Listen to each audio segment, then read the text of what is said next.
Aspects of Dead on Dave are over the top and meant strictly for entertainment purposes only. Don't take it too seriously and have some fun.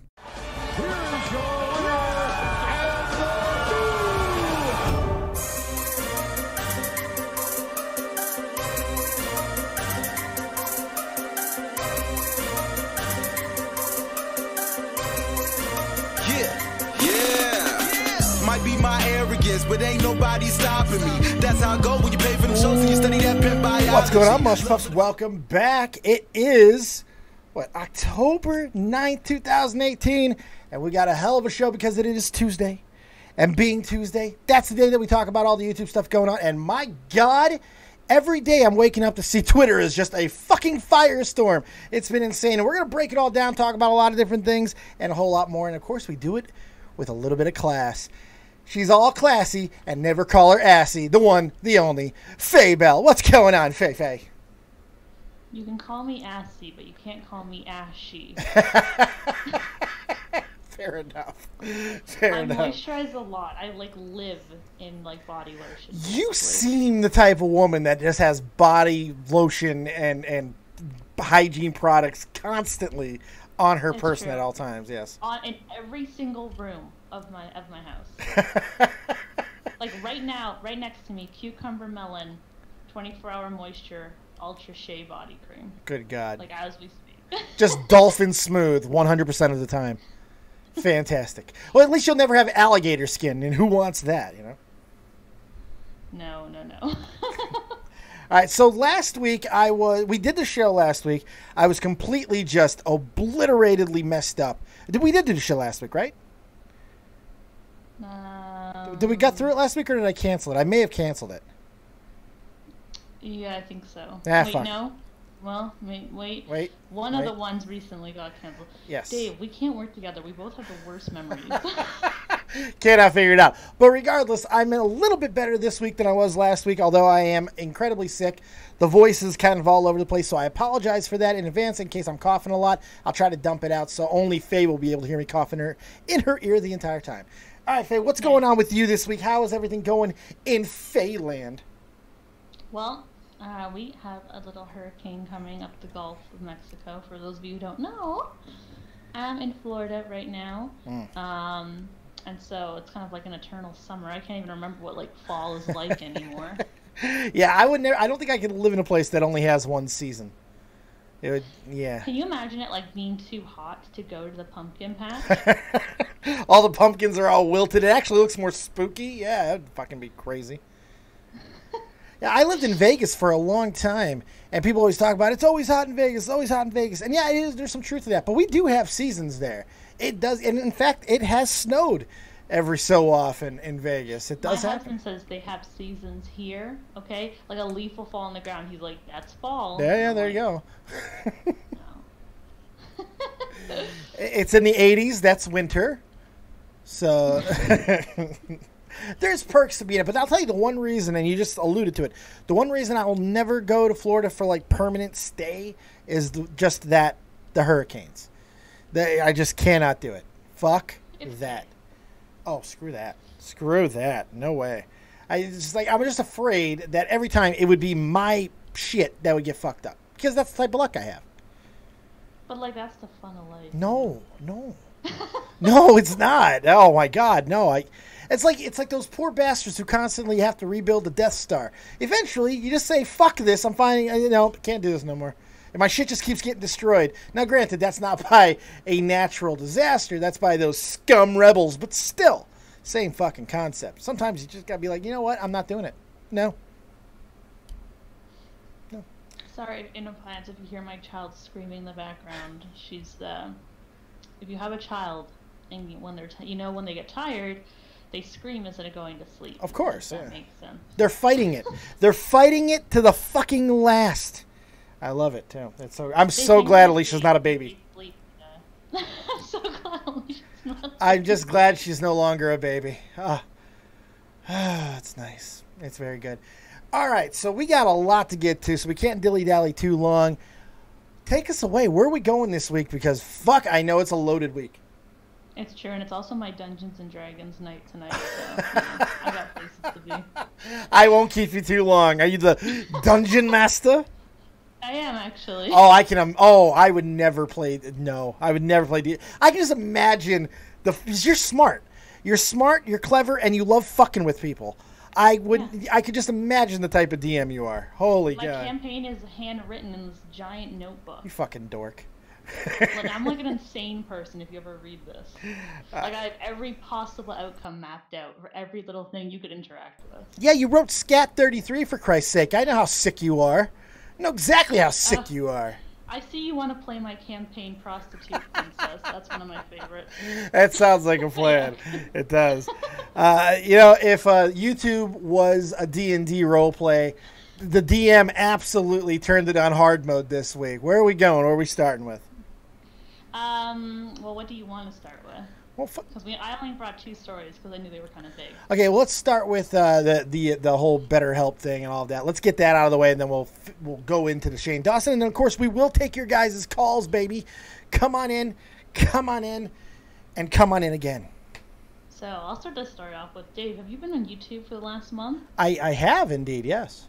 So you maybe heard of BetterHelp. No, I have no idea what BetterHelp is. Oh, I couldn't tell you what that is. Every dang video on YouTube, like every YouTuber has a BetterHelp sponsorship. It's always like they look really sad and it's like, we need to talk, and he's like, guys, I have depression. And anyway, sign up for my referral. I'm just kidding. Right. No, I love it. It's just like there are so many different videos. Like everyone's having a different thing to attack on BetterHelp. And some people are still promoting it. Some people are still using it. Others are completely washed their hands of the entire situation. It's been an incredibly insane thing. So what's exactly happened? So BetterHelp is basically, for those of you who don't know, it's like an online counseling service. So you know how normally if you have depression or some kind of mental illness, you would go to a psychiatrist and get medication, and then potentially you would also see a therapist as well. Mm-hmm. So you'd have medication, you'd also have talk therapy, right? Right. So this is for people who don't want to leave their house, right? Like I guess maybe some people are just too busy. They have maybe agoraphobia. It's just anxiety for them to talk to someone face to face. Maybe they simply don't want to let the world know that they're taking therapy, and they want to do it in the privacy of their own home.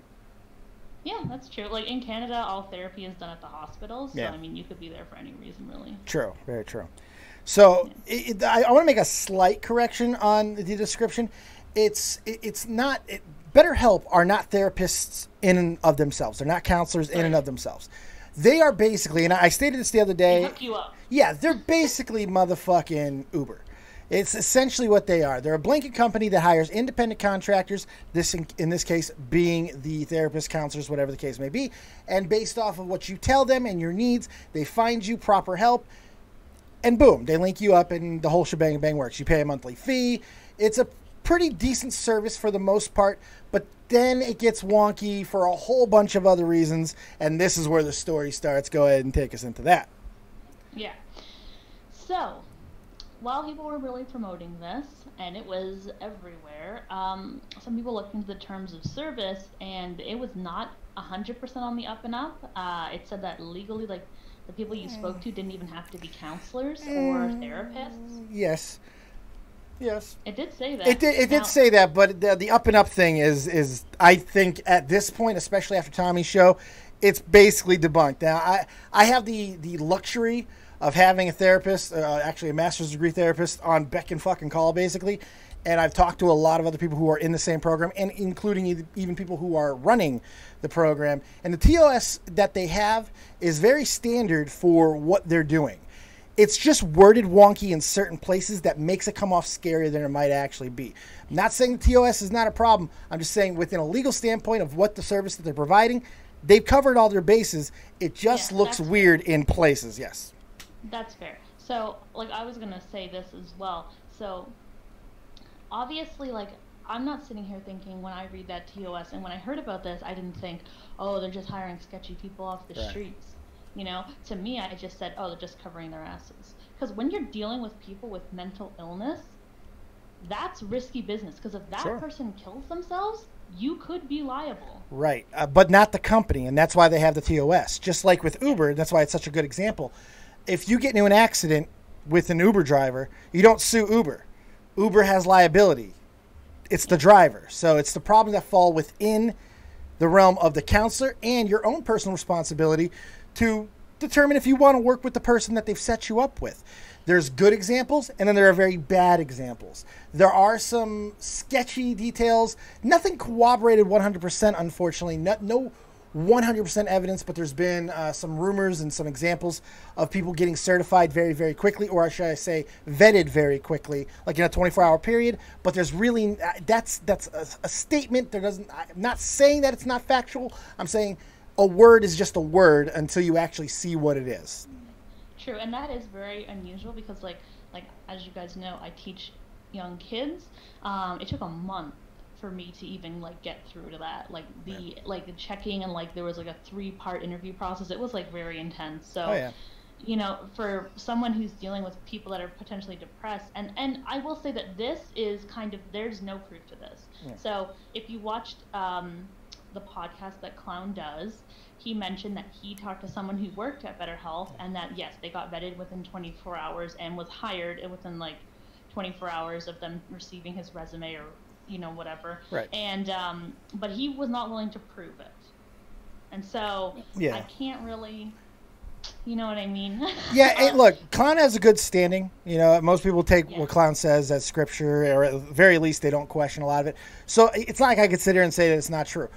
I think in a situation like this, just saying we don't have proof. Yeah, right. There's a good story behind it, and probably, and look, and even if it did, it doesn't necessarily damn the entire company. It could be a one-off. We don't know. Again, it's just being fair to the entire situation, because as much bad as there is behind it, there's also a lot of fucking good, including a sterling reputation in the eyes of the Better Business Bureau. Please continue. Yes, that's right. They have an A+. Right. They have they're just really, really looks perfect, squeaky clean. Yeah. And some people said that some counselors weren't showing up. Yeah. Some people said that they signed up for the free trial and was billed the full amount up front, but when in situations that did happen, they asked for refunds and they always received it. Right. So that seems pretty standard to me. And can I just say that $200 for a month of counseling or therapy seems very low. Right. For the unlimited services that you're getting, yeah, absolutely. Yeah. If they're working for you. Yeah. But if you were paying out of pocket, you would be paying $100 an hour. Yeah. You know what I mean? To a face-to-face therapist. Yeah, it's an alternative to traditional means of finding therapy. And everything is subscription blocked now, everything is subscription based. So they found a way to incorporate that as well. Yeah. I mean, they're going to make money too. Yeah, right, sure. You can't really knock a business for trying to make money. Sure. Now, Keemstar is really, really trying to spin this story to bury Philip DeFranco. Who he hates openly. Yeah. Yes. He even says, I don't know why I don't like him. And then the next sentence later he goes, you know what? He kept bringing up the fact that I got that one story wrong. and there it is, because that does point to exactly why, and the fact that he's bigger than Keem. I think that also has something to do with it as well. The competitors, it's ego, it's pride. Everybody has it. That's not even a knock on Keem, believe it or not. It's just a reality. It's not like clowns, or not like Keem's gonna deny that he's a fucking egotist. We all know he's an egotist. That's okay. I'm an egotist too. I honestly to knock him on this is kind of meh, but what to really go after Philip DeFranco is, and we covered this in a show before, is that he's using his Patreon money to start an ad company. Right. Which when I heard that, I was like, really? Yeah. Because what happened to this fair, unbiased news network that you were creating? Probably getting let's be honest, $200K a month on that Patreon. Oh, I think you're probably being light on that. Yeah. Yeah. And then he's taking that money right? From these, like, he makes millions. The people that are donating to him probably make like 30 to 60,000 a year, Right. you know, if they're adults even. And it's just like insane to me, like that is like the greediest, like most shadiest, like it's just. When I first heard about his Patreon, I didn't like it. Yeah. And I remember, Dave, you said, you know, we don't know what he's really doing with that money. Right. Well, now we have some inkling as to what he's doing with that money. Yeah. And it was just like I thought. He's such a shady little shyster, shyster. I got a little bit on this where it's I have problems with it, and then on other sides I don't. The entire development of DeFranco Elite is far more ambiguous than people are saying. The people who are screaming, he said he's creating a news network. He did. That's true. But he also said a lot of other things that he has. What the news network was actually going to be wasn't exactly defined, other than the fact that he said more shows would be created, more staff would be hired, a building would be created, blah-de-blah-de-blah-de, and other services to help build it up. Though a lot of those things, to be fair here, has happened. He's developed, and you know what? Just like back at the beginning of the year, after the whole not Leafy thing, good God, the Cavo situation, and then he had to go on H3H3. He later, very, very soon after that, would have that app, which is not part of the original DeFranco Elite plan, but he used Patreon money to develop that app, which goes into all of it, which you can make the argument, it may not be a very good one, depending on what side you fall on this, that this is another example of that, where it's something that is kind of helping the entire benefit of the entire platform, if you want to believe that. And up to this point, many, if not all of the people who decide to continue to pay for it, they're okay with it. Even though he has not been as transparent as most of us think he should be. He's not being...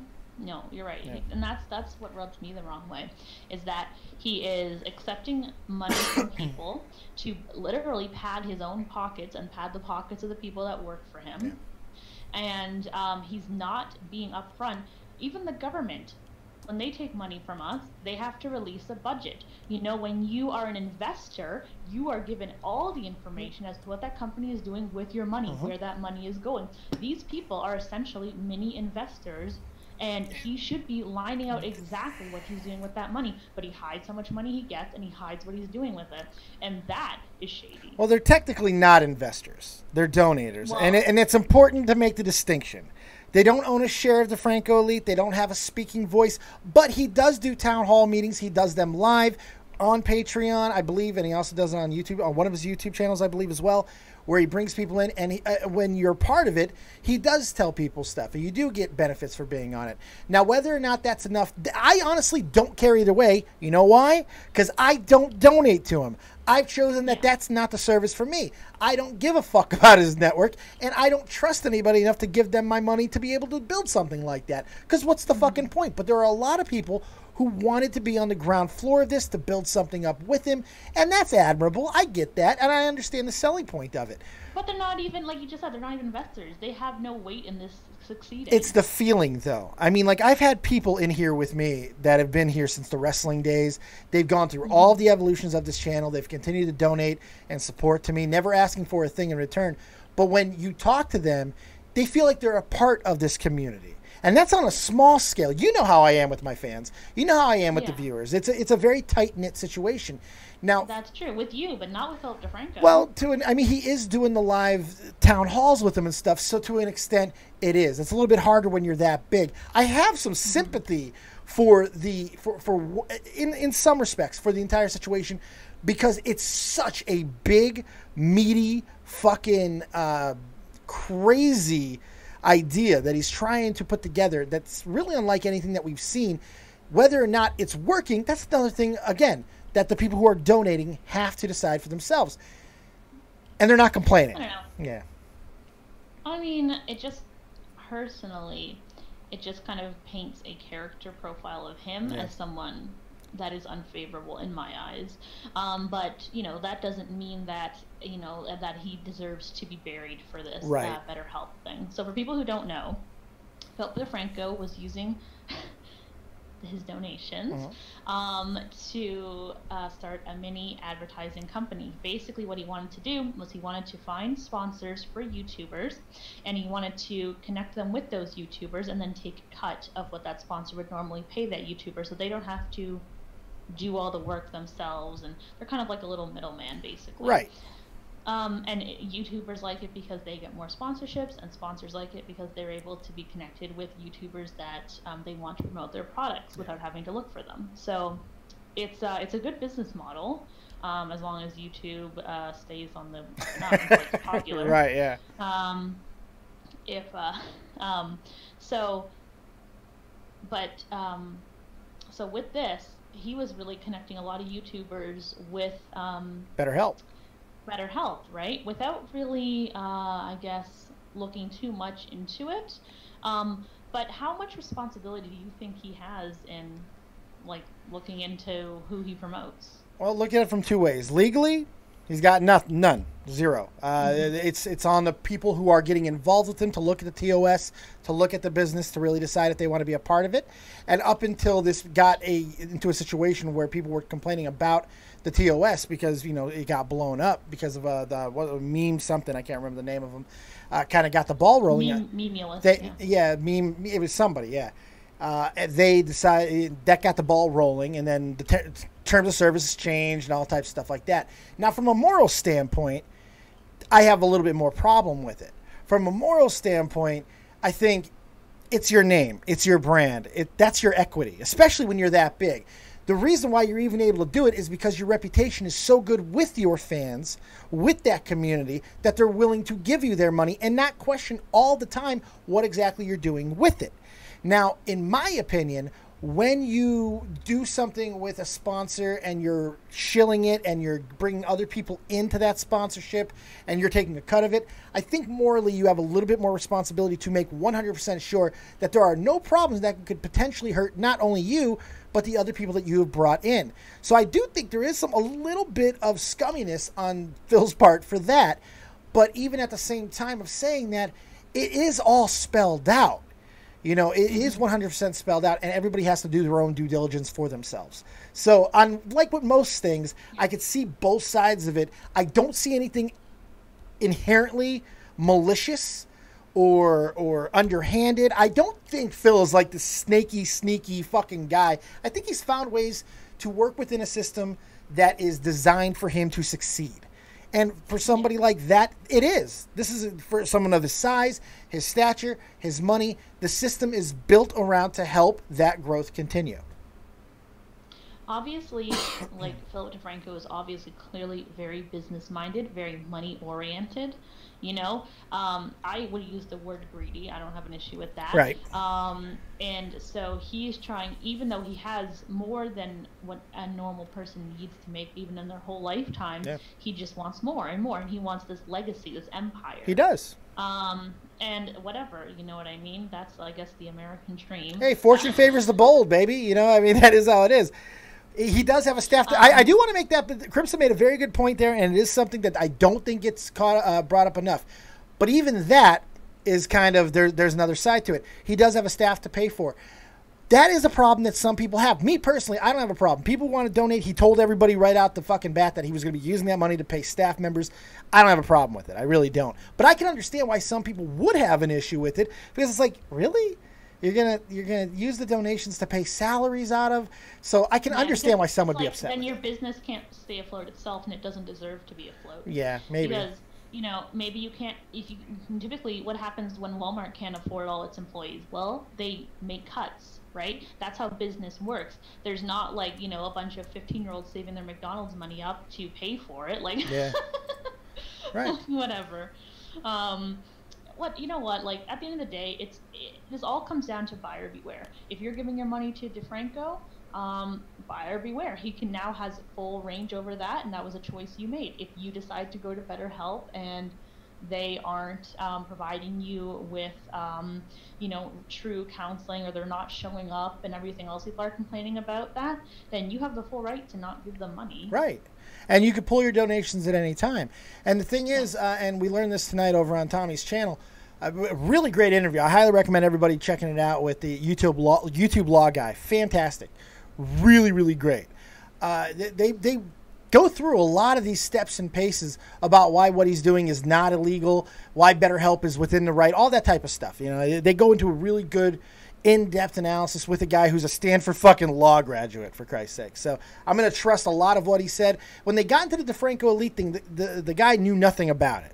So he wasn't really able to get too far into whether or not he was in the right or the wrong. But the one thing he did say, if it really is the money, the Patreon, everything is only about, and it has to be really, I feel for this to ever stick, really about just the network, and there's nothing else that is kind of underlying, which I do think there are with some of the other things that he said in the videos, especially early on when he was shilling for DeFranco Elite. Like, we're going to build this, we're going to hire these guys, we're going to do these shows. He's done all of those things. So I think he's fairly covered.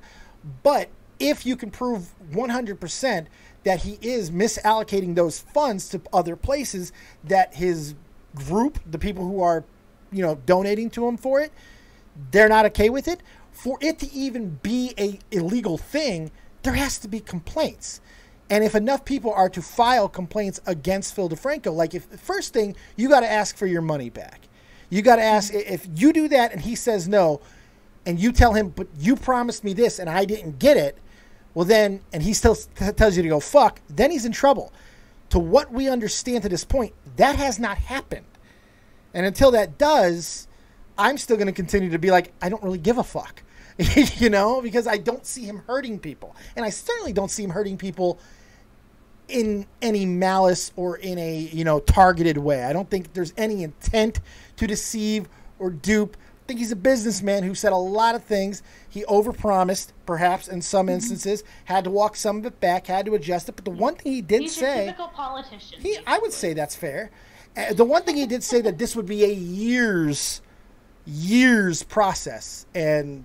so that's another reason why I don't really go too far into it, because that was the one thing I think that everybody remembered. He did say years from the jump. So that's why I don't go crazy with it. I just don't. No, Vega, I'm not going to bring you in on this right now. I'll bring you in at the end because you're just going to hate fuck DeFranco. You always hate fuck DeFranco, and then fucking Faye starts hate fucking DeFranco, and then you guys spit roast me as your hate fucking DeFranco like I'm DeFranco. You want to hate fuck me, put it in my ass because I don't want to call him an evil bastard. No, you call in when I take callers. I don't need Vega to... I have an opinion on Philip DeFranco. It's not a good one. Yeah. I don't... I just don't like anybody that I feel like, you know what I mean? Yeah. Is taking more than they need from their share. Whatever. That's all perspective, though. I mean, it's a very perspective-based thing. It's just my Canadian... socialist, as my father-in-law always says, way of thinking. No millionaires in Canada, obviously, right? Well, you know what? They moved to the States. Because they're smart. All right, then get in, Vega. You know what? Well, actually, if you want me to bring Vega in? Yeah, go ahead. All right. Fine, you big baby. Yeah, you're with us. Welcome in.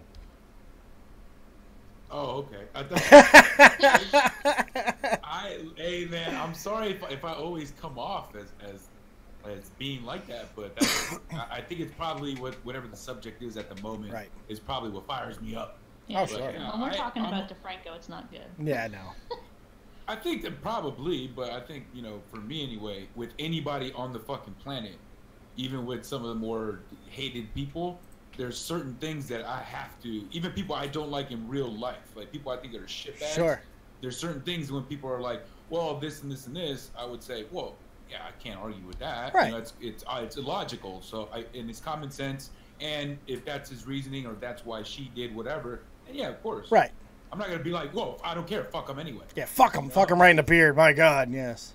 That's what I think we can agree. That's one of the biggest problems we have. Even with my tweet or anything I converse with people, they just don't care.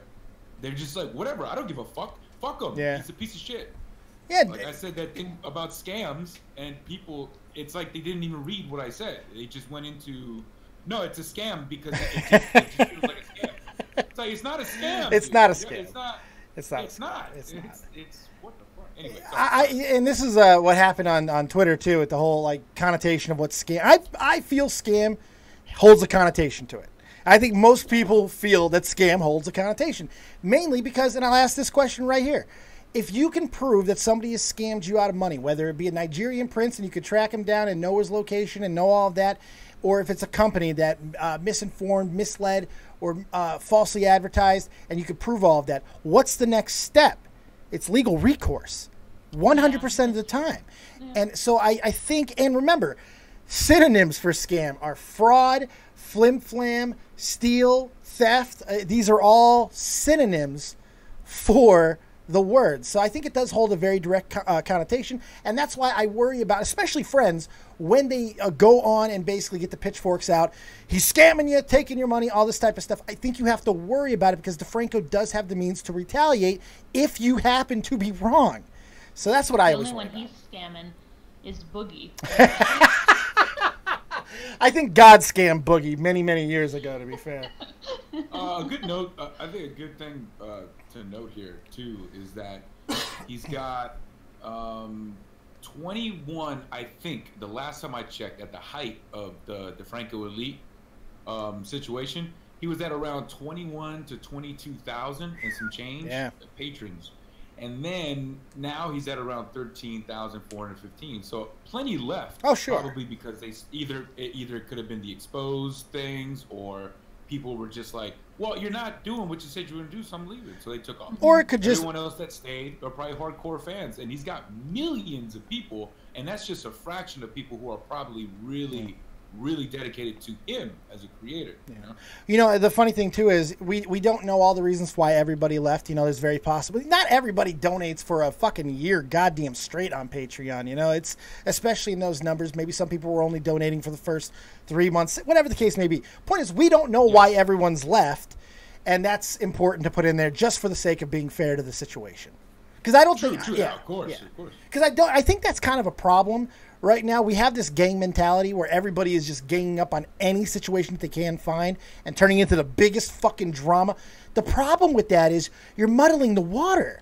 Because if there is something illegal going on, if there are people being affected, you're actually making it harder to get anything fucking figured out. Because you got this clear fucking pool, right? When you have a situation, when it's being fucking sorted through, when whatever the case is, you got a nice clear pool and you can see the bottom of it. But when people start dragging their fucking dirty, usually shit-covered feet inside of the pool, well, then you got this big, murky fucking pile of shit that you can't really see or discern anything from. We see it far too often on YouTube, and that's why so few things really ever get done. You know, like of all the exposed videos and stuff, what's really been accomplished with most of these? Yeah, it's fucking crazy. That could be attributed to just, you know, a couple of things. Yeah. One, creators are hopping on something because it's their competitor. So they need to do something because they can't compete. Right.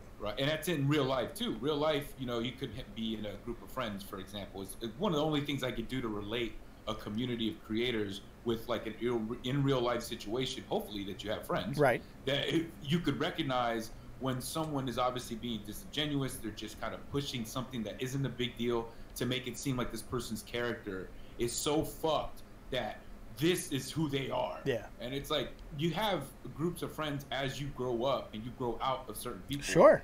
You have them growing up and you start to pick out as you get wiser, and it happens to you as well, that you start to look at people and you're just like, this guy, he's not that great of a dude himself, but he's always talking shit about other people. Yeah. When other people, they're not doing half the bad shit that this motherfucker's doing. Right. And I think on YouTube, some people don't have the content to support what they're, you know, they can't present the content in a way for them to be respectable. Yeah. So they have to attack in order for them to gain the audience, to gain those people that's why some audiences are really toxic. True. Because they reflect the creator. So I've said 100%. This before in a Discord call with a bunch of people that were on one side of the aisle, and I'm like, you know, somebody asked me a question, I'm just like, to be honest with you, I think at this point your content, the quality of your content reflects the quality of your audience. Wait. So you're saying that my fucking audience reflects me? Fuck! No! You know what I mean. Oh my, yeah, but these guys are assholes. Have you seen my chat? A bunch of assholes. They're actually nice people. Yeah. Are they though? No, they're. I'd say like 90% are probably nice. They're mean to me all the fucking time. Oh, come on. They're always mean to me. Everyone. That's a loving mean. No, it's mean and fat shaming and, you know, Dave hating. I hate it. It just really. See, look at Kolofsky. I'm too thin to reflect Dave. Fuck you. I hate your guts. Drink bleach, motherfucker. So, Faye... Yeah, but go ahead. Go ahead. No, I'm just kicking back to Faye to see what else we have on that situation, because I know you had more to cover as well. Go for it. Oh, I was just saying, like, you know, and people are trying to stir the pot with this whole, and this is 100% speculation, that Philip DeFranco apparently cheated on his wife with Ari and Nina. That has not the name has not been confirmed that it was Nina. We do not know that it was Nina that was on that tape. That has not been confirmed. Yes, that's true. That's true. But that's what people. I could ask her too. That's the thing. Yeah, I'm gonna ask her right now. Yeah. I'm gonna ask her. She's very friendly if you talk to her. I mean, she's very honest. Yeah, she's brutally fucking honest. She really is. But that's good. Like, she owns all of her stuff. She's a cool girl. You know Yeah, I don't have a problem with She's got Nina. that hustle. She does her thing. It would be really funny, though, because Shay Carl and Philip DeFranco were YouTube friends for a long time. So it would be really funny. Yeah, some of that would actually make sense, too, because usually, you know, if you got a girl that's like that, and you got a group of friends, usually the group of friends know who this woman is. Yeah. You know, like, so usually she gets passed around. Again, this is reality. Pass her around like a doobie. Yeah, that's what's happening. That is real life. When you know a woman's down, DTF. Yeah, no, there is some truth to that. Yeah, a lot of people online, and I'm not exclusive to, I've been all over the world, literally all over the world. And this happens everywhere. This is just a guy and girl thing, and that's just how things work. Yeah. And on Twitter or on YouTube, people like to put that front out there of, there's one or two things I think is going on there. They're just bullshitting so they can try to appeal to the audience. Yeah. Or they really just don't leave the house and they don't know how things work. They just oh my God, she did what? Right. Or, oh my God, those guys are taking advantage of her. It's like, no, a girl sometimes just like, she just loves dick. Right. That's just how things are. I mean, she just loves the penis. The story as far the story as far as I understand it is on the Ralph Retorts stream. He got audio. We don't know how he got the audio. We don't know who gave him the audio of Chad. Anything for views. Calling somebody. We don't know who. We don't know if it was on a stream. We don't know if it was a private call that he recorded without permission. We don't know any of these details. None of them. But in the call, I can't even say it's like 100% that she says, yeah, I fucked Phil. You know, the conversation was kind of going, and it seems that's what she was saying, you know, that she takes advantage of me, or he takes advantage of you. Well, everybody does. And that's why a lot of people are saying that it's Nina. But even if let's just say, for the sake of argument, that it's 100% true, it doesn't mean anything is going to come of it for a few reasons. One, Nina may not play ball. Maybe Nina wasn't fucking recorded, and maybe Nina has no reason to fucking try to destroy Phil DeFranco, and she simply, or whoever this is, let me say it that way, whoever this is doesn't have an axe to grind against Phil and doesn't want to destroy him and simply doesn't cooperate. So whoever leaks the fucking audio looks like a goddamn asshole, stupid at the very fucking least, because now you have a story that went absolutely nowhere, and you put it out on a fucking live stream for no reason. But there's a lot of other reasons why this might never even fucking come to fruition of if we're going to find out anything. But honestly, I don't even know if we should like that. I felt that was pretty gross. The timing of it was incredibly suspect. It's like, Jesus fucking Christ, man. And I would just like to say that if you go onto YouTube and you search Philip DeFranco cheating on his wife, now I don't know if people have made videos since then, but I searched it up like maybe, I want to say maybe a week and a half ago, because I had kind of heard a rumor about this, and there was a video from 4 months ago where Anything for Views, Chad, is at a restaurant being recorded. It's like part of his IRL stream, I guess he was doing a while ago, and he says, oh, you know, Philip DeFranco cheats on his wife with a cam girl. Yeah. And he's just talking to a guy at a dinner table, and they're talking about this, and he doesn't say who the girl is, or give like more details, and he's like, yeah, it's like, I was talking to her, she like showed me the stuff, and like, you know, so this has been around for a while. Right. So the fact that Keem now decides to report on it, it's suspect. I think some of that shit's fucked up. Look, like that kind of stuff. This is a game ender. So what are you trying to gain? If this, let's just say, aside from all the nasty, disgusting nature of this leak and all of that, which we could get on a moral high ground and all that, but I don't really see the point of doing it. if this is 100% true and it does come out, this is one of the few things that is actually kind of a game ender for Phil, because his wife is a part of all of this. She's on the vlog. She has her own channel with Phil. Like, they are a family, a tight, and I want to say just from those optics that it's not true. I wouldn't think that he is that type of guy. I don't know that. It's just a feeling. But then again, everybody fucks. Everybody likes. Well, you know how he met his wife, right? No, tell me. Okay, because I actually really like her vlogs, so I feel like I know a little bit. I really like her. I don't like him. Was she another woman? She was the other woman? No, so he went, like, a long time ago, like, maybe, like, when they first got together, he did, like, a very, like, basic meetup, a YouTube meetup, and she was a viewer. And she showed up, and he met her, and they had a one-night stand. Oh. Yeah, and then he ended up, like, hitting her up again, and then they actually got together and had a relationship. That's cool. Sometimes booty calls turn into something. Yeah. So so it's not out of the realm of possibility for Philip DeFranco to have a one-night stand with someone who, you know, is, like, a big fan of him. Sure. Like, obviously he's done it when he met his wife, so. But I'm not saying that he cheated on his wife. No, right? but look, it's not beyond the realm of possibility. In fact, it's quite likely. I mean, just because of the nature of celebrity and the pressures of it and the temptations of it, it's very possible. But I also think at this point, with what we have, it's also irrelevant. And also, I can say the realest line I've ever heard on any movie, anywhere, any point in time in history was Denzel Washington in Training Day. And he's sitting down and talking to Ethan Hawke. And he's like, oh, so did you get at it with your partner? And he's like, no, man, I'm married. He's like, well, you know, he said whatever. And he's like, I got a wife. And he's like, you got a dick.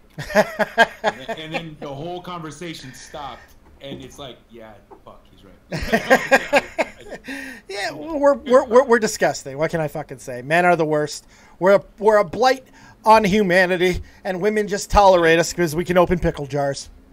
I mean, if you got yourself in a situation where you're alone, or maybe you're walking down the hallway and Aria Nina walks up to you, scantily clad, and she's ready to go, it's gonna take a very strong individual to even remember he has you know what I mean? Because that's in our genetics. No matter what they tell you on Twitter, no matter what anybody will say, any scientist or entomologist or whatever the fuck those people are called would look at you dead in the eyes and be like, yeah, I'm sure his dick was hard. Right. And it was up to his brain and his will to keep him out of her. Right. That is what, you know, that's just life. It is. I've never cheated on a woman, ever. But I get it, you know? I think the biggest problem with the entire situation is it goes back to the water muddling that I talked earlier. The timing of this is very suspect. Timing of it is kind of stupid in my eyes because this further muddles the water. And why would you want to muddle the water? Who's ever fucking orchestrating this portion of it, why would you want to muddle the water when a lot of people were feeling this BetterHelp thing could have been really damning? But when you continue to muddle water and you put in all these other things, you're taking the emphasis off of, you know, the important thing, which is finding the truth. Yeah, finding the point of the entire thing, and more importantly, finding the truth and finding out what exactly is happening. There's just so much water muddling, man. One of the tactics of shitty people that want to take you down is, and I'm sure everybody knows this, but just to put it out there, one of the tactics is, if you might be guilty of this one little thing, in order for people to keep jumping that line into the believability of it, and less, the consideration for evidence starts to become less and less important, right, is by continuously drawing you out to be a shitty person, and now people are starting to think, oh, he's capable. Right. Of yeah. Instead of it being, hey, maybe there was just shitty managers. I said this on my tweet. Having shitty managers and some of the employees that don't show up for client work, that just means that it's kind of a shitty business and shit's not really on the up and up. That doesn't mean it's a scam. No, it doesn't. You know what I mean? There's plenty of people that are being serviced. There's plenty of people that are getting help.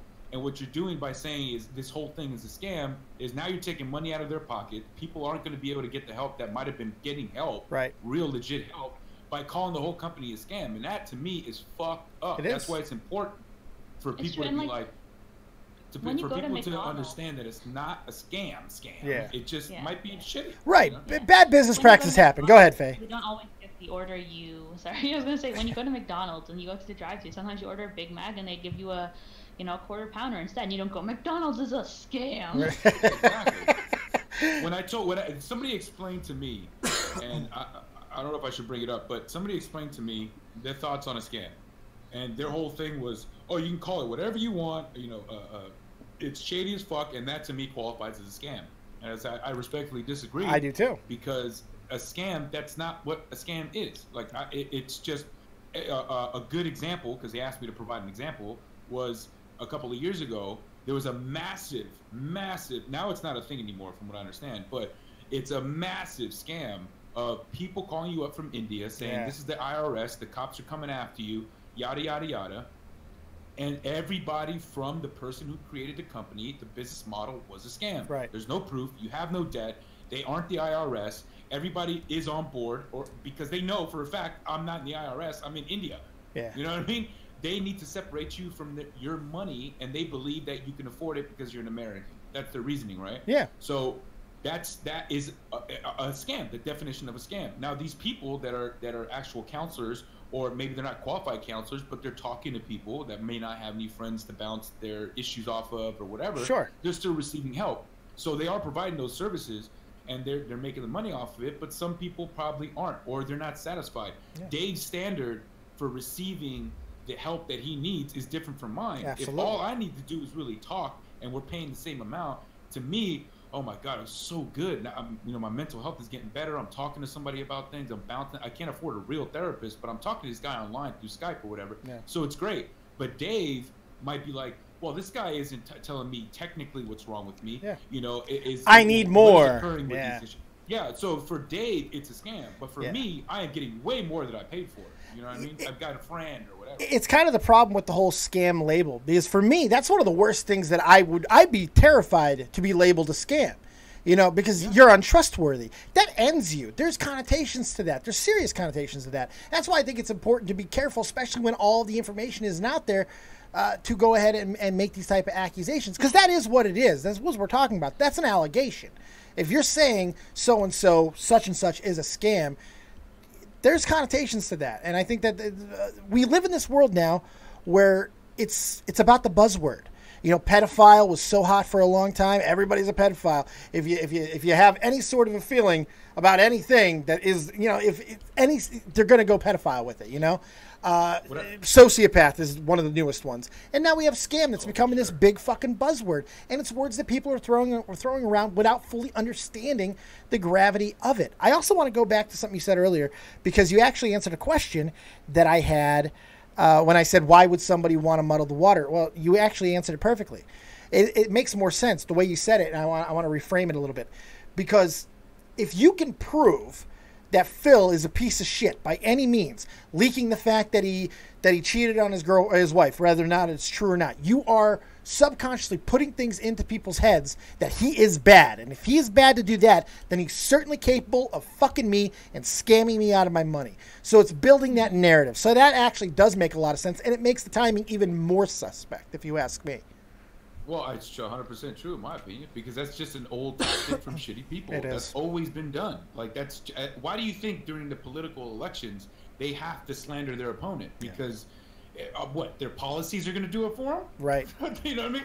Like, nowadays, Americans don't even give a shit about policy. They just want to figure out what the lesser of two evils is. Sure. Darth Cammy. Exactly what it's true.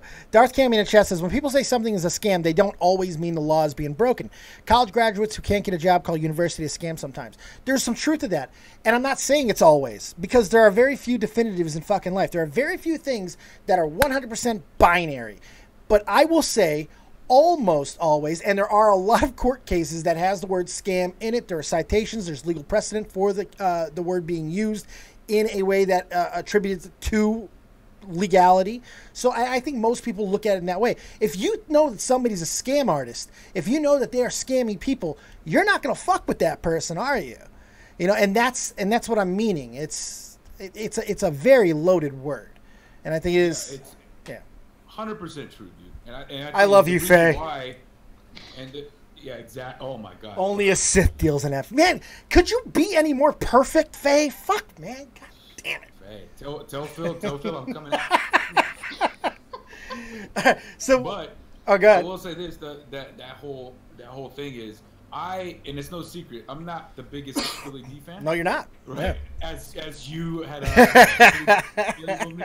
And it's true. I'm not the biggest PhillyD fan because to me, I think I've dealt with enough people. It's just my opinion about how I feel about people. I've dealt with enough people to where when I look and hear mannerisms, see the physical mannerisms of somebody and their eyes, the way they speak, I can tell when somebody is just really their ulterior motive is only them. Sure. That's it. That's all they want. And you know what? For most people on the planet, that's cool. Yeah. And go on, get your hustle on, boy. Go get all your money that you can. Right? That's great. Yeah. But it doesn't mean I can't say go fuck yourself. Absolutely. And you simply don't fucks with them. You know, you don't fucks with these people. Yeah. You don't support these people, and that's really all there is to it. And having said that, I'm not going to sit by, and that's why I said, and obviously not a very successful tweet, that one, right? But, you know, and I knew that. I knew that going in, writing it, and I was like, you know, for a second, I was like, should I even? Yeah, fuck it, because to me, it's not right to. That's another thing that surprises me when Clown is just so hardcore about it, and then he goes in and he says, you know, and I love Clown to death. All four of us are buddies, man. Yeah. And there's nothing really Clown. And Clown, I think, as well as you two, have proven yourselves that you guys are stand-up guys. Try to, yeah. You know what I mean? So. Yeah, so to me, even if you have a dispute or whatever, that doesn't mean he's a shitty person, but I think it's kind of fucked up that he was just dedicate that and then later on say, oh, come on, it's not that big of a deal. I called it a scam, whatever. Right. It's like, yeah, but you are affecting, you know. Especially when you're affecting an issue here. Especially when it's with somebody of Clown's size and the other people that he has with him who are even bigger than he is. They have an incredible reach. And as much as I love Clown, he doesn't see the scope of his own power. He thinks he's just a dick and fart joke guy. You know, he doesn't understand sometimes how people fucking look at him. And they look at him like he is the fucking truth. Whether or not they should is irrelevant. A lot of people look at what he says and go, there it is. That's the reality. And the fact that they have that type of reach, I feel there are some responsibilities that come with it. At the very least, getting all the facts gathered before you make a statement that could be defamatory, because Phil DeFranco is the type of guy with the type of money that might fuck you up. That's true.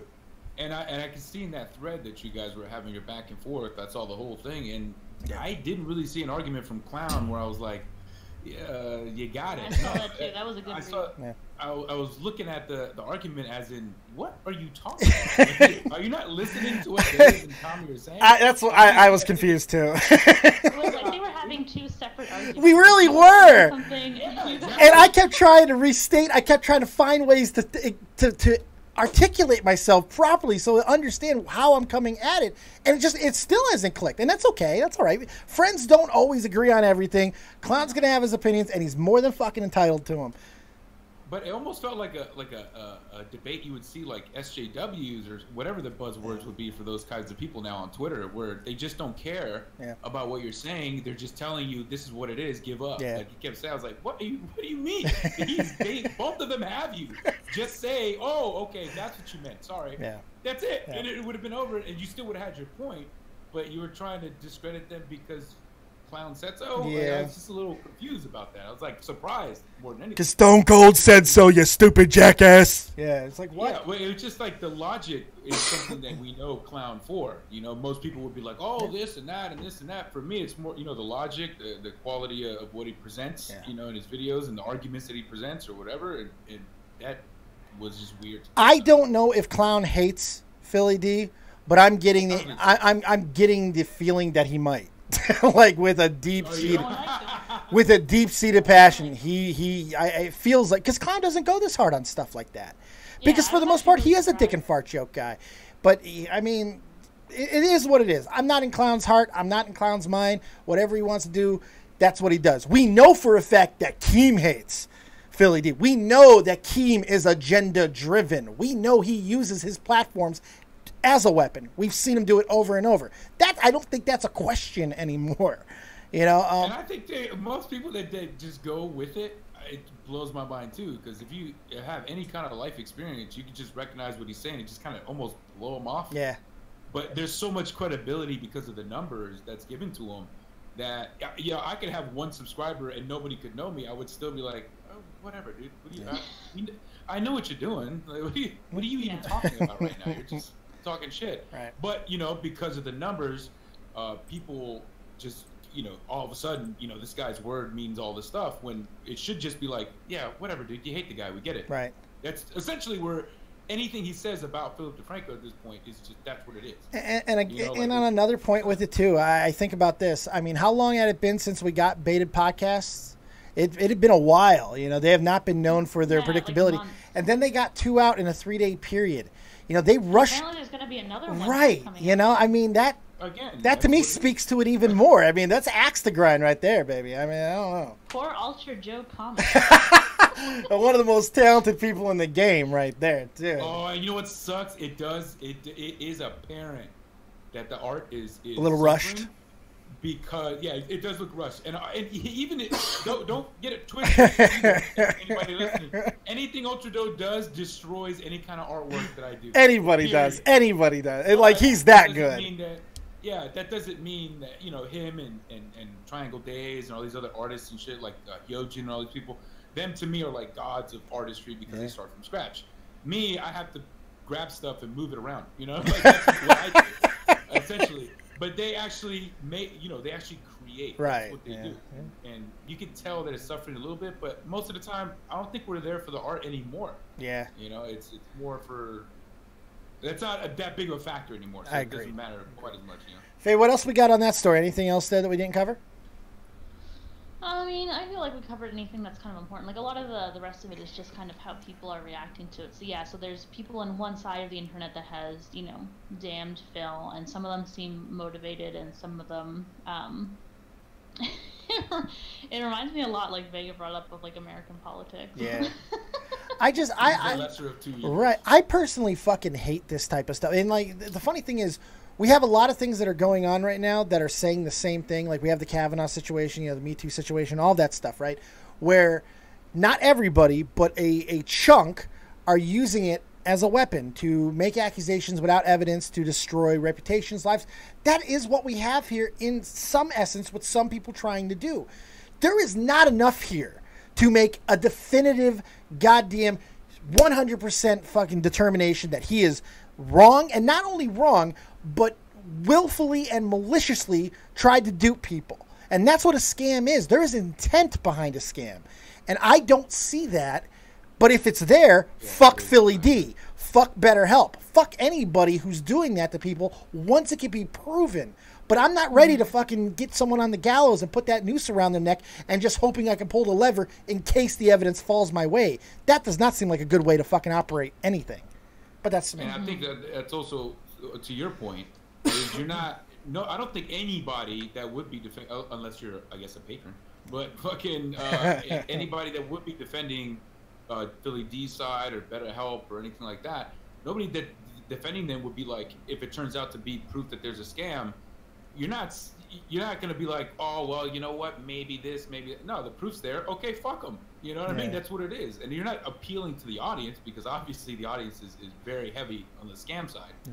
It's more of a, is this right to do this? You know what I mean? Right. Like, come on, dude. It's fun for some people. You know, it's entertainment because not a lot's going on. Right. You know? I'm going to round table this to you guys real quick. Darth Cammy asked, Dave, do you think it's slanderous to call BetterHelp a scam?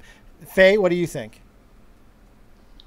Is it slanderous to call them a scam? Yes, obviously. They're a business, you know. Right. Vega? You don't know if they're a scam. You know, you'd really have to prove that in a court of law. I think that, yeah, technically, you know, you're saying things without all the facts, and they could potentially take legal action against you because you're costing them customers and money. If they can prove that, yeah, it certainly can. I don't know if it 100% falls into the for legal act. Is it actionable? It may not be yet, but you can sue anybody for anything in the United States. Well, you can, but I mean, like, defamation is one of the hardest fucking things to prove. It's incredibly hard because you have to prove 3 things. You got to prove intent. You have to prove willing knowledge to know that companies sued Oprah for just saying, wow, maybe you get. True. So that's all I'm Buddy, the moment that you made that statement saying you can sue anybody anytime in America, the moment that came true was, I think I was a youngster, and me and Dave were youngsters back in the day when a lady went into McDonald's, spilled hot coffee on her, sued the company and won. I was like, okay. Yeah. You know, weird. Well, you know what was funny about that? I watched a video on that recently, not that long ago, where she didn't even, I don't even think she got a whole lot of money out of it. The lawsuit that was, it was people on her behalf who ended up getting money out of it. What she was actually suing for was what we actually have now. That little plastic bitch on the top of the fucking cups. That's what she initially wanted. Yeah, she initially wanted that little thing on the top to cover, and so better protection, and it says hot coffee. I still think that whole thing was absolutely fucking ridiculous, but it is an interesting story. And if you can find the entire story, I highly recommend you guys go watch it. It's a really cool little story to watch. And you know what? That draws testament as one of the best examples as to why a judge fucked up. There's no way. It should have been the judge should have sat there, read the case, and looked at both parties involved and been like, okay, listen, I understand why we're here, but let's be fucking real right now. You are a fucking adult. You ordered hot coffee. What the fuck did you think was gonna happen? Yeah. You know what I mean? Like, what is wrong with you, woman? Yeah. You know what I mean? Like, and Roxy should have been thrown out of the court. Roxy Hart makes a good point, though. They did prove, though, that the temperature of that particular coffee in that particular McDonald's was so fucking hot. I mean, I think she got like serious burns out of the fucking situation. You know, coffee shouldn't be that hot. So yeah, that is another part of the story as well. That's true too. Oh, well, there you go. We're slandering McDonald's. And I'm not willing to walk down that path, Dave, because I love Big Macs. Yes, McDonald's, sponsor your boy. Sponsor your boy. It's good about 3 o'clock in the morning on a Friday, you know what I mean? Right, yeah. It's kind of crazy. Like, I see both sides on that one as well. You know, it's just, to me, it is it does fall in the category of a frivolous lawsuit, though. I will say that. Yeah, obviously. I am going to say... I doubt anyone would waste their time pursuing it, so go ahead and call them a scam. I want to top off the Ari and Nina thing. Yeah. I will say this. She is not shy about letting anything go. And I do remember a conversation that we had, and I'm sure she wouldn't give a shit. Right. But a conversation that I had with her, she did, and I think she's already admitted that kind of stuff, is as long as you don't fuck with her, yep, your secret is safe with her. Yes. And she admitted to being, and this is, of course, not a secret, but she's been, as in past tense, with big Twitch streamers, yep, big YouTube channels. Yep. But it's not like, you know, you come out and you just start throwing that, and she's just going to be like, oh, yeah, of course they did. Yeah. You have to literally fuck with this girl. Because you know she knows, she knows if she becomes the person who just starts outing people for any reason whatsoever, her career's over. She's fucking done. And she protects her fucking business, man. She takes her shit seriously. And she's a businesswoman. She, in her eyes, and I'm sure you probably have heard the entire story with the Shay Carl thing as I have. There's more to it than people will ever fucking know. Yeah, I got the lowdown. Yeah, I did too. Yeah. And I was like, whoa. Yeah. It's pretty fucked up. All I'm going to say is, I think you could make the argument if everybody knew the entire story. She was pushed into the situation a little bit, you know? It was pretty much, yeah. It's pretty fucking crazy. All right, I know we also have another story to cover. Do you want to stick around with that, Vega? And more importantly, Faye, do you care if Vega sticks around for the next story? Because we've already gone over an hour. It doesn't matter. It's fine. Well, take us to that next one because the ongoing saga continues, does it not, Faye? Yes. Well, obviously, as you guys know, that I do YouTube drama, so of course we're going to talk about the thing that everyone's talking about. The Shane Dawson documentary, parts 4 and 5 have dropped. I'm just going to give a quick summary in part 4. Shane Dawson interviews Nick Crompton. Dave calls him DJ Fish and Chips. That's right. My brother from another mother, yes. And in the video, I thought that Nick Crompton came off like well-spoken and intelligent, and he outs the pranks on Team 10 for being fake. What a surprise, said nobody over the age of 10. Right. And he kind of says, like, yeah, like, it's a lot of it's for show, and that he doesn't hate Jake, that it's all kind of Greg Paul's fault, which we all kind of like knew anyway. Right. He kind of alluded to that. and that he wants to be friends with Jake, but Jake just is so Jake Paul is obviously like a super emotionally reactive person. Yeah. Because like he's like, oh, you leave Team 10, like that's like a betrayal. Yeah. You know what I mean? Yeah. And it's so serious, and like you've hurt our family and all this stuff. So obviously he's extremely emotional. Sounds like a cult, doesn't it? Sounds exactly not like a sociopath, I will say. And then there's episode 5, which is skippable, to be honest. It's really boring. Shane, like for like literally 5 minutes of it, Shane is driving around in like, what would you even call that? Like a dune buggy, basically. An off-road dune buggy. We'll call it some sort of off-road vehicle. Yeah, and then the therapist from episode 2 is back, and she's all like, "Oh, I don't know. His risk-taking behavior does worry me, Shane." Yeah. Like, it's just really like. And I said this already on Twitter, and Vig already saw it, but like if the sociopath angle and the therapist were just cut from the series, I feel like I wouldn't have anything to complain about. It would be a run-of-the-mill Shane Dawson documentary. Right, and I think you hit it really important with that last phrase you just used, run-of-the-mill.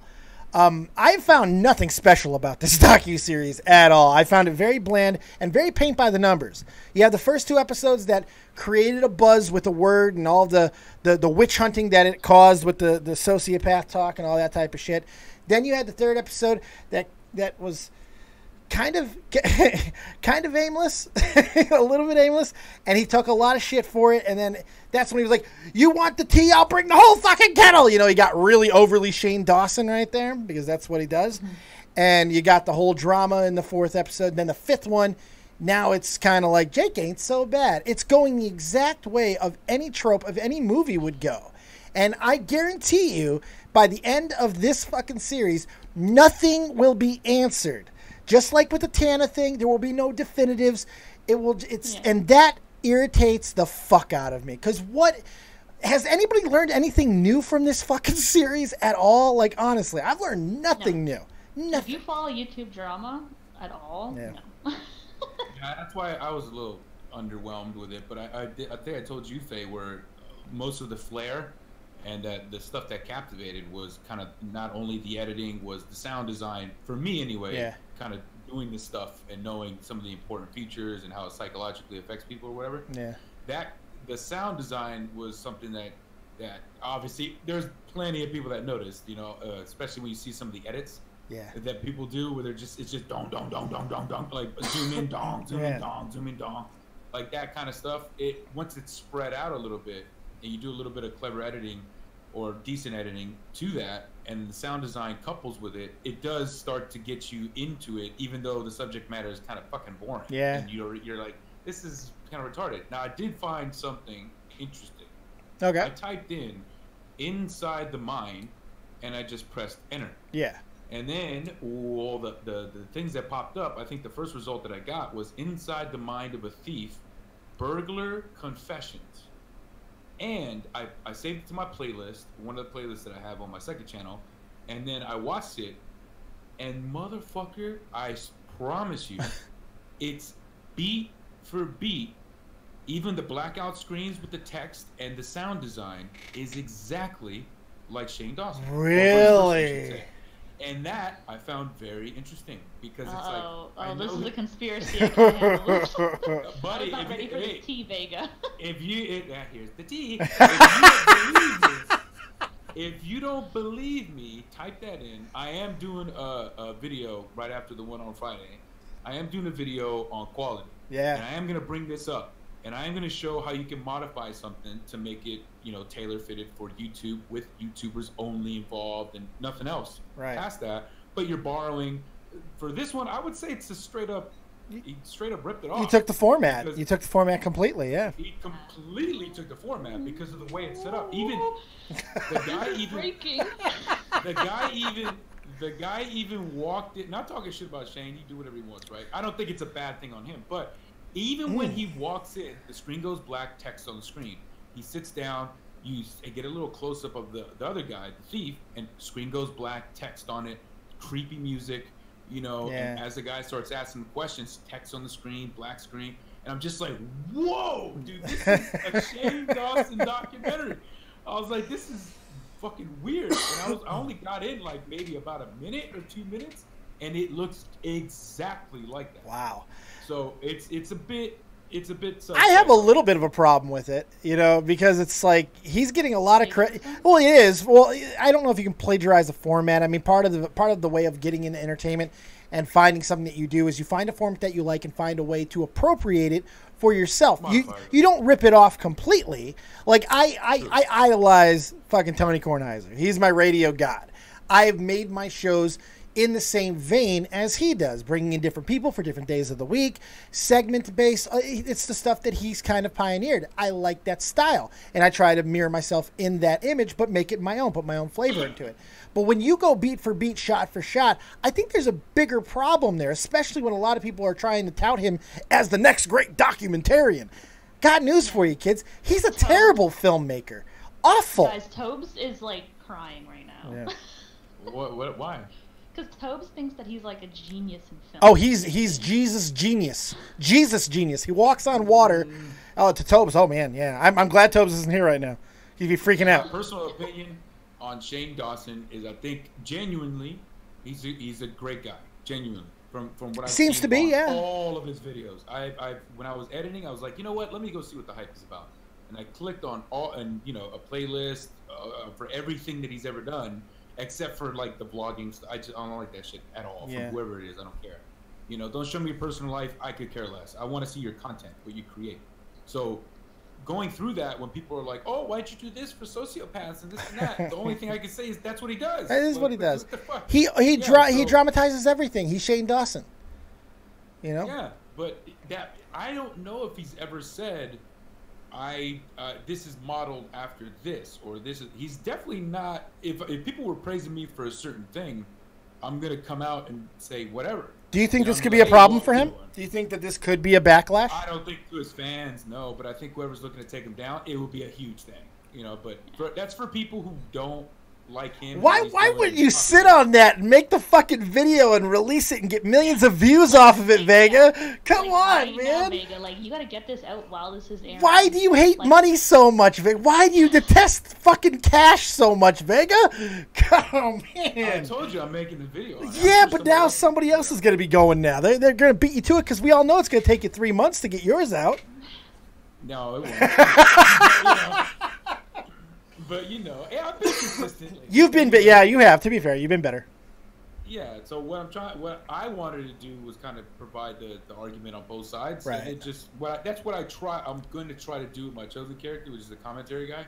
I'm going to try to make it to where both sides, just like this conversation. Yeah. I want to try to provide both sides of the argument, and then I'll give my own thoughts, and that's it. Like, obviously, people are going to take that and be like, "Oh, well, what if he's ripping somebody off? Fuck that guy." That's going to be the crowd that hates him. The crowd that's kind of indifferent are probably going to be like, "Yeah, that's kind of makes sense." And you can't do anything about that. All you can do is present all the things that you can as best as you can, and hope that the people who are looking for the truth or the facts get it, and then make their own fucking opinions. That's what you're supposed to do. I'm kind of wondering if that's what we're lacking. Is there a market for that now? Because I don't know. That's what Phil DeFranco sells. That's what Phil DeFranco sells. He tries to say, he uses that exact phrase you just used. I'm going to present both sides of the argument, then I'm going to weigh in with my own. That's what I try to do. And we know how my growth has been. Not good. Nobody wants fair. I don't know about that, because I think what I've seen from PhillyD, I just stopped watching them, because the things that are most sensitive or something that people really want your opinion on, when you present both sides of the argument, and then he just, "Oh, well, that's what it is, so what do you guys think?" Yeah, he's wishy-washy. He'll never have like a really strong opinion. Like, he's the kind of guy where you ever like, "Are you pro-life or pro-choice?" And he's like, "Well, I see good and bad on both sides, to be honest." Yeah, you can't always be in the middle. I mean, you do have to. When you give your own opinion, you actually do have to give an opinion. But if the facts aren't there to be able to give it, then I think it's okay to be like it's still undecided.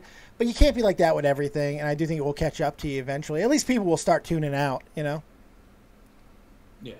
But you see, you're so good at what you do. You have something that a lot of people don't. You have the entertainment factor, and not only your own charisma that you have as as a figure, but you're so good with the art and you understand sound and setting and mood and all of this stuff that so many people on YouTube just overlook and don't give a fuck about, that you can compensate for a lot of the things that other people don't capitalize on. So you might be able to succeed where others have failed within that genre. Hopefully. We'll see what's up. I mean, it's going to be, obviously, visually, it's going to be insane. But it's going to try to follow that traditional format. So that way it's within the community. So it appeals at least to them. But remember that GOT thing that I sent you? The Game of Thrones thing I sent you? And I asked you your opinion on it? That's pretty much me when I am in real life talking with people. That's not me putting on anything. No, that's you. Because I'm Cuban, and that's how we all are. It's beautiful. I love it, too. That's the attitude. That's kind of the presentation. But it's going to be like visual effects and obviously different. Oh, that'll be fun. Different things happening. That'll be fun. Does this change anything for you, Faye? Does any of that information? What do you feel about that with Shane Dawson? Do you even care at all? Well, I feel like the adults that watch this documentary that aren't like necessarily like big Shane Dawson fans have been saying like, well, you know what, it is very cinematic and you know, and then that takes that away. Like that was like the last leg you had to stand on. Yeah. And like for some people's arguments, it was their only argument. And to hear that it was just like, you know, you can't like copyright a format, sure, but like it's still plagiarized, it's still copied. Sure. You know what I mean? Yeah. So like in my mind, like that kind of integrity or like that kind of like high esteem is gone. So in my mind, that's very interesting and will be damning to like a lot of people who are trying to defend him, because a lot of people are talking about the, I guess, cinematography of it. You know who's you know who's gonna get on it, and this is why you made a mistake, Vega. You know who's gonna fucking eat this shit up? The commentary community. They're gonna lose their fucking minds. They're gonna fucking, if they hear this, if they hear what you just said, and they haven't figured it out, they're gonna fucking go nuts with this. And when you do your video, you're gonna get a lot of people who are gonna be making the same points and figure that they can make a better point or points that you missed, whatever. Because this is the type of shit that they love to hammer on. If they like with Nerd City likes to get on certain things with editing and things of that nature. Can you imagine if he gets a hold of this, especially with all the plagiarizing stuff that he talked about with Jake Paul? Can you imagine what Nerd City would do? Like maybe even play both fucking versions side by side and let them run together. It would be absolutely incredible. If I see something that looks a little bit too, I'm capitalizing on this, I'm going to attack them because that's a popular thing to do right now. Right. Then I'm probably going to have to answer who it is. I don't give a shit who it is. Yeah. It's going to be Nerd City. If it's Nerd City, I'll make a video on Nerd City. Woo! Ding, ding, bitch. Ding, ding. I mean, that's my boy. I mean, you can't just, if it seems that way, he's a great guy. Yeah, great guy. He wouldn't attack people for no reason. No. You know, or just because it's going to give views. So far, he's just done it to people who essentially deserve it, which I think the unanimous decision of adults would be like, that person's kind of shitty. How come nobody's making videos on this? Right, yeah. So I think that's his mode. It's just much like an iDubbbz, you know? Like, he's not going to make a video when people ask questions like, how come you're not making a video on PewDiePie? How come you're not doing this? How come you're not doing that? It's probably because iDubbbz's answer is because, I don't know, he's not a shitty person. You know what I mean? Yeah. So, whatever. It's not that hypocritical. So I don't think Nerd City would do that. But if he was to capitalize on it and it'd be blatant, yeah, then I would have to kind of present an argument to be like, yeah, okay, we get it, but you didn't have to go that hard, you know, because the guy hasn't really proven that he's a piece of shit. Yeah. He's just a guy trying to make stuff. Sure. In my opinion, anyway. Yeah. Now, I don't think it will warrant something like a kill shot from somebody that wouldn't do that. Probably now, not. I think you're right about the commentary community at large, where people are just looking for numbers. Yeah. And then they would obviously get my crosshairs, but I don't know if whatever. I got one more thing I want to ask both of you. Faye, is there any more to that story that you wanted to cover with Shane Dawson? I mean, I kind of like summed up my feelings on it. I know that in his preview for part 6 and 7, he's interviewing, obviously, Jake's ex, which is probably going to be boring. Good. And then also, I'd like to say that a lot of people were worried that he was painting Jake in like a human light. Yeah. And that's definitely the way that this is going. But, at least for that episode. Yeah. Oh God. Yeah. But like even with like the all the crap that he did to Alyssa Violet, like it's instead of her like, oh, but Jake like slept with 1 million girls and then got mad at me when I saw one. He's all like, and what did that do to you mentally? It's like, what did it do to her mentally when he banged like a zillion girls? Like, right. Oh my God. PK, thank you for the $5. Prepare for the nasty 12-paragraph Shane Dawson thesis in the comments from Tobes. Oh, I know it's coming. Holy Lord. I got one more thing I want to ask both of you, and then we're going to go to calls. If you guys want to jump into Discord, now is the time. Thank you very much for the subs. No, there it is. Oh, wow. Look, the super chat came up on screen. I've never gotten that before. Thank you, slobs. Tonkasaw is looking. Tonkasaw's here. Tonkasaw, I think he's looking to hop in. He doesn't know where to go, I think. Oh, we'll go and tell him. Where is he? Well, I don't see him. I don't see him. He's in my Discord chat. I don't see him. Oh, it's last Friday. Holy hell. Holy hell. Shade from Vegas. Holy hell. My bad. I didn't see it. No, what are you talking about? Sorry. Oh, we don't have any callers at the moment, so I'm going to ask you guys this, and then if we don't have any callers, we're going to get out of here because we've done about an hour and 40 minutes. No, wait. No, I did bad math. No, about an hour and... It'll be an hour and a half. Yeah, it'll be an hour after 7. I could not do math for a second. Okay. So to kind of go back to the... Not really to go back to the BetterHelp thing at all, but a video did come out today by the YouTube king, PewDiePie. Did either of you see it? I did not. I think I unsubbed him. Yeah, fair enough. I watched... Faye, did you see it? No. I watched a little bit of it. I wanted to see the points that PewDiePie was going to make. PewDiePie might be the worst video maker on the platform. When it's about... Yeah, when it's about the things that he doesn't... You could tell when PewDiePie cares about something and when he doesn't. And when he doesn't care about something, his videos are fucking awful. He looked like a robot. I only was able to sit through about 3.5, 4 minutes of it. He's so robotic, and he looks like he's just reading verbatim off of all these other things that have already been made. I mean, Jesus, I was maddened by this because latest video? Yeah, when he cares, he makes. He did a Better Health video. Yeah, he did a Better Health video, or Better Help, I should say. He does great shit when he's motivated, when he cares, when it's something that actually pertains to him. He gives so much of a fuck, and he's funny, he's insightful, he does great shit. He obviously just did this for views, like as a trending topic. Which I don't really care about for the most part, but you're the king, dude. You gotta be, I'm sorry, I think you are held to a higher standard. You're the fucking king. Act like the fucking king. Where's quality control? And I know I'm not the one to be saying that to him, considering the fucking my shows, but still, you know, you're the fucking king, dude. You gotta be better than that. You are the king. Does anyone else feel that way, or is it just me being? Am I a PewDiePie hater? 66 million subscribers. Like, yeah, you can pay someone to do the research and write the script for you, Pewdie. You just gotta show it. Right. It just I could just tell he didn't care that much. Really? It felt like he did not care at all. He just did the video just to do it. But when he cares, like with that whole thing with the thought thing, that was a great video. It's one of the best videos I've ever seen on YouTube. I was like, oh shit, the commentator is here. He's great. But what do you mean the thought thing? Which one was that? The one with what's her name? The copy strike bitch. Oh yeah. Yeah, the videos that he made on her were amazing because he was personally invested. I don't know if this is just part of, success fatigue, which is a thing. When you become so rich, so famous, so powerful, you get bored by it. It's like, what else do you have? There's no more mountains. You are Everest. People are trying to scale you at this point. So you stop caring about some of the things, and I don't know if that's what he's doing. It's just, I don't know. I just felt very, I was put off by it.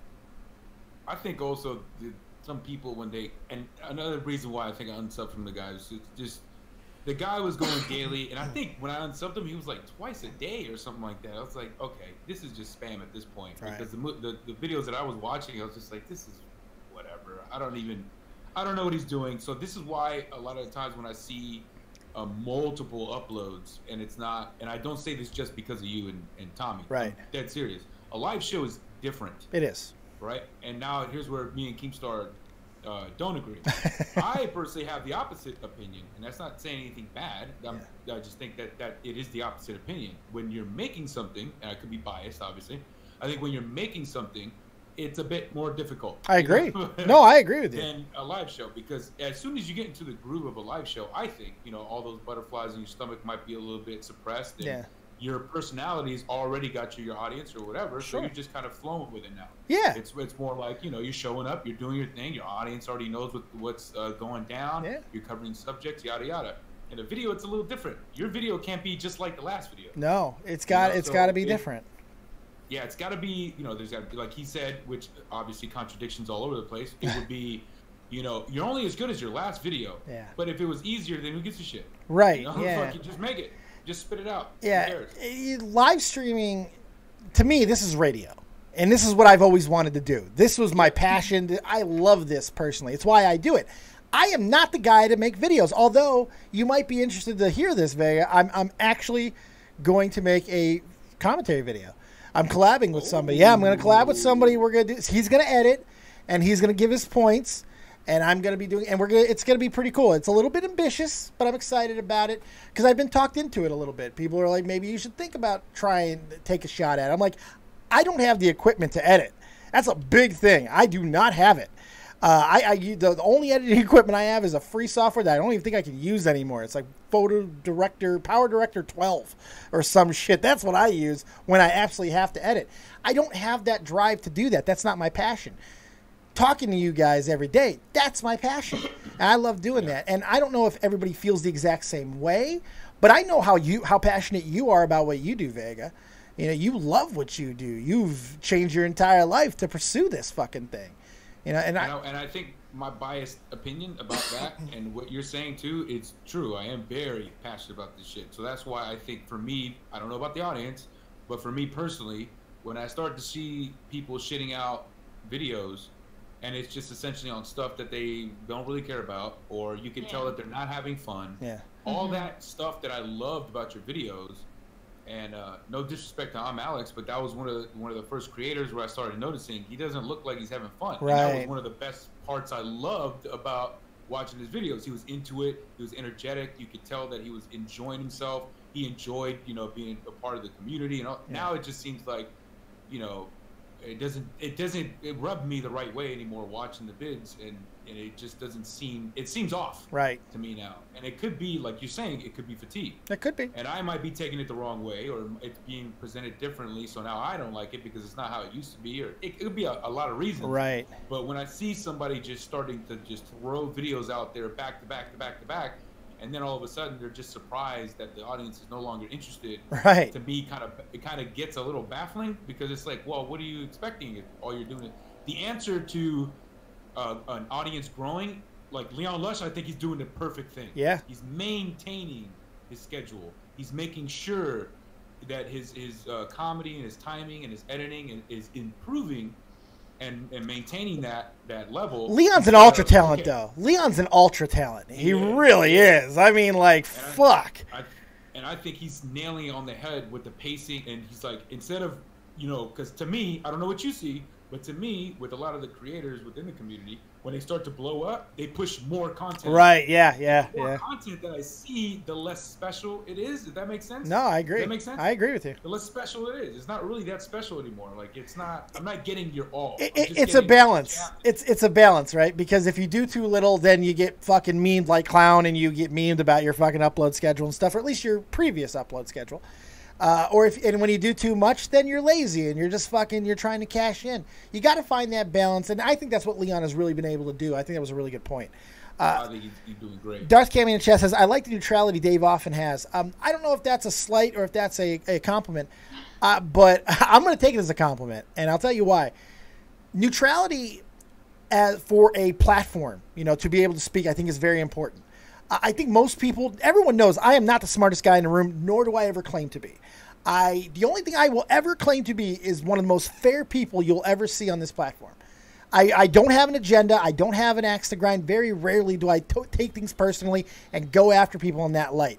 I'm fair, but when I see things that I don't like, you're going to hear about it, but I'm always going to try to figure out the why of it. At least ask myself. I find that's one of the most important questions and fascinating questions that you can ask is, why did he do this, and what would be the opposite reaction to it? And I just think it's fun to be able to do. So I appreciate it. Yeah. I think you're right. That shit, it does hold. And you know what? A good point to bring up, from my opinion, would be Boogie 298. Right. I stopped watching Boogie when he came out with a fucking video. I think it was last year. This guy was a fucking neutral balance in the force. Right. This guy would present both sides. He would say, my opinion would be this, and this, but I understand that side. And I'm like, this guy is talking to my soul right now. Right. because in 2018 you can argue both sides of the point and be right on both sides of the point. Yeah. I don't know how that sounds, but to me, I've heard arguments on one subject and both sides to me look right, and I don't even feel like I need to pick a side. But sometimes you're just like, yeah, I think this. I think I do think there's a difference. I think and I think Boogie takes shit for pandering a lot. I think there's a difference between talking about both sides and then pandering to both sides so both sides will like you. I don't give a fuck if anybody likes me. I'm 35. I've lived my, I don't think I'm going to make it to fucking 40. I don't give a fuck, If you like me, you like me. If you don't, you don't. I'm not going to pander to you. I'm simply going to always tell you the fair side of it. And wherever we go from there is how we're going to go. I have no problem. That's why I lost it. That's why I lost it with Boogie, because he came out and he said, a lot of you guys are hating on me because of this reason, so I think I'm just going to do what you guys want. Like, literally, that's what he said. No. And I'm like, dude, what? I was like, what the fuck? You were doing great. Everybody respected you. Everybody loved you. Wanted to hear. And I think on Beta they talked about this a long time ago. This is when I used to watch Beta. Yeah. When they did make that statement, and I was like, yeah, exactly. That's why I stopped watching them, because the guy was like the guy that you would go watch to be like, I hear what everybody's talking shit about, but I want to hear what Boogie's going to bring to the table to see what really is going down. Right. And then he stopped, and he started going downhill. Yeah. Faye, you're a YouTube connoisseur. You watch a lot of different content from a lot of different genres. What do you look for, and what's an important factor for you? All the things that we just talked about, where do you weigh in on things like that? Great question.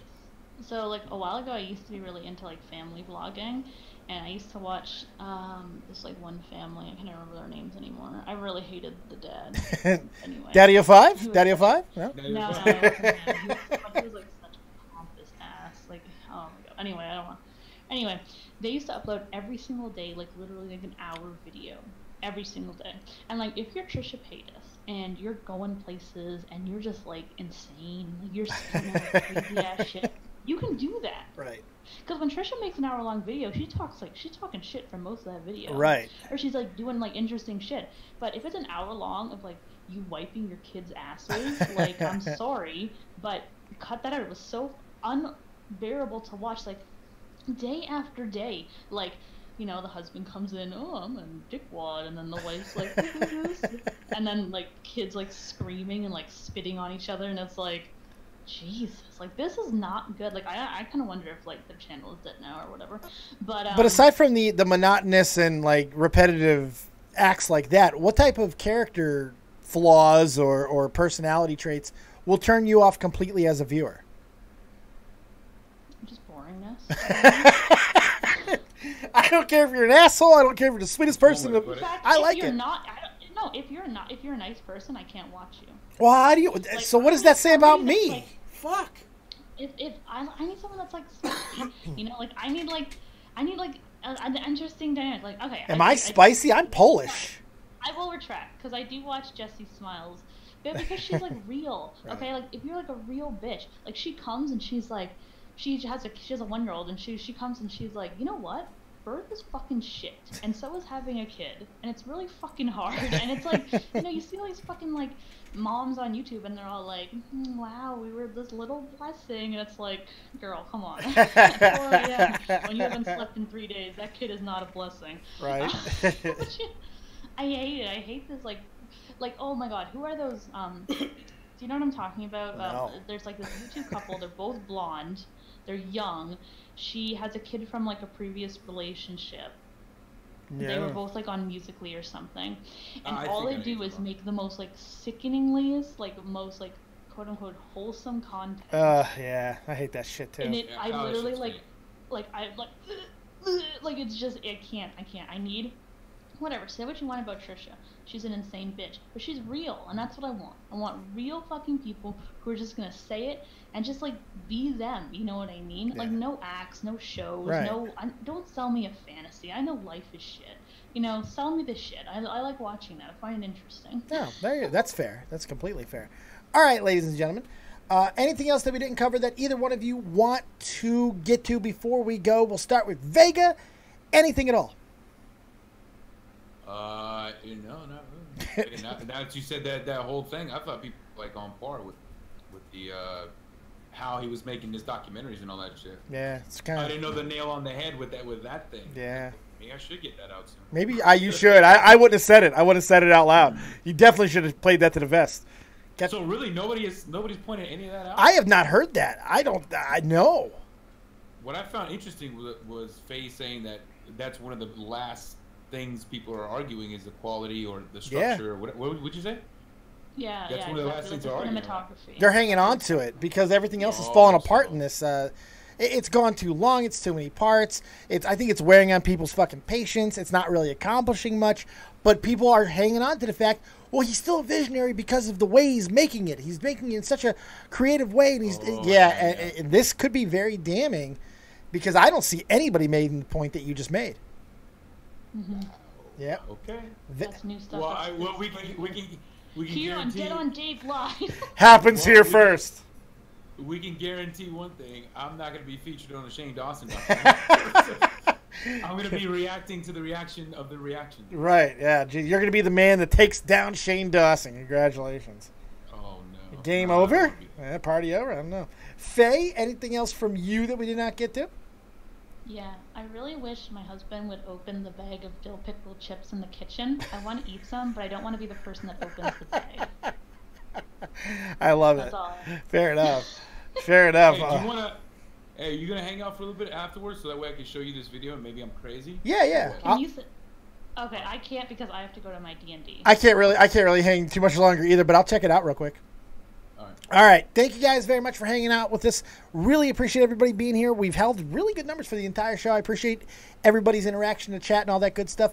Hopefully you guys will be back tomorrow. I believe it's Tobes Day. And we'll have him on, and we'll have a fucking rip-roaring, rocking good time and all those good things. Make sure you call him out and say, Shane, that's not a visionary. Yeah, I will fuck with him over that. And make sure you guys are also checking everything that I'm doing on Twitch each and every single day. I'm going to finish Assassin's Creed Origins tomorrow. Be there on Twitch so you can be a part of that so we can start Odyssey. You're supposed to finish that a couple of days You ago. shut your goddamn mouth, Faye. Thank you all for being here. We will see you next time right here on Dead on Dave Live. Keep it copious, folks, and remember, as always, if you don't have talent, have talented friends. Let's give a little love to the patrons, and peace.